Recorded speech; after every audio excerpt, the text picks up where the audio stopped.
আঞ্চলিক আবহাওয়া কেন্দ্র কলকাতার দৈনিক আবহাওয়া আপডেট ভিডিওতে আপনাকে স্বাগত। গত 24 ঘন্টায় পশ্চিমবঙ্গের জেলা ভিত্তিক গড় বৃষ্টিপাত মানচিত্রে প্রদর্শিত হয়েছে। উত্তরবঙ্গের জেলাগুলিতে অনেক স্থানে হালকা থেকে মাঝারি বৃষ্টিপাত হয়েছে।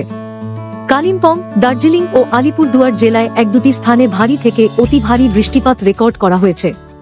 দক্ষিণবঙ্গের জেলাগুলিতে অনেক স্থানে হালকা থেকে মাঝারি বৃষ্টিপাত হয়েছে।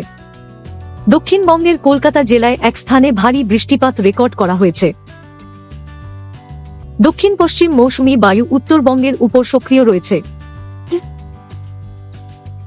সমুদ্রপৃষ্ঠের গড় উচ্চতায় মৌসুমী অক্ষরেখা বর্তমানে অনুপর, দিল্লি, শাহজাহানপুর, বস্তি, ছাপড়া হয়ে পূর্ব দিকে নাগাল্যান্ড পর্যন্ত বিস্তৃত রয়েছে।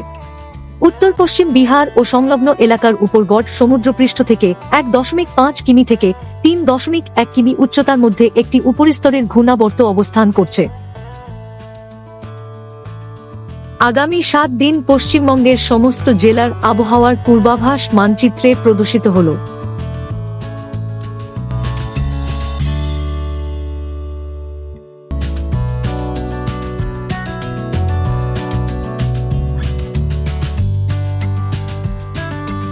বায়ুমণ্ডলের নিচের স্তরে অনুকূল বায়ুপ্রবাহ এবং বঙ্গোপসাগর থেকে প্রচুর পরিমাণে জলীয় বাষ্প প্রবেশের ফলে 4 থেকে 5 আগস্টের মধ্যে উত্তরবঙ্গের কয়েকটি জেলায় ভারী থেকে অতি ভারী বৃষ্টিপাত এবং 1-2টি জায়গায় অত্যন্ত ভারী বৃষ্টিপাতের প্রবল সম্ভাবনা রয়েছে।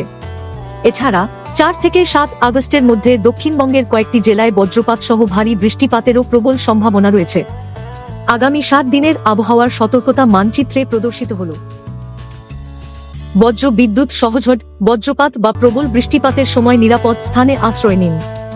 গাছ, বৈদ্যুতিক খুঁটি, ঝুঁকিপূর্ণ বা অরক্ষিত স্থাপনা বাড়ির নিচে আশ্রয় নেবেন না এবং জলাশয়ের সংস্পর্শ এড়িয়ে চলুন। প্রয়োজন অনুযায়ী যানবাহন চলাচল যথাযথভাবে নিয়ন্ত্রণ করা যেতে পারে। আবহাওয়া সম্পর্কিত আরও আপডেটের জন্য আমাদের অফিসিয়াল ওয়েবসাইটটি অনুসরণ করুন।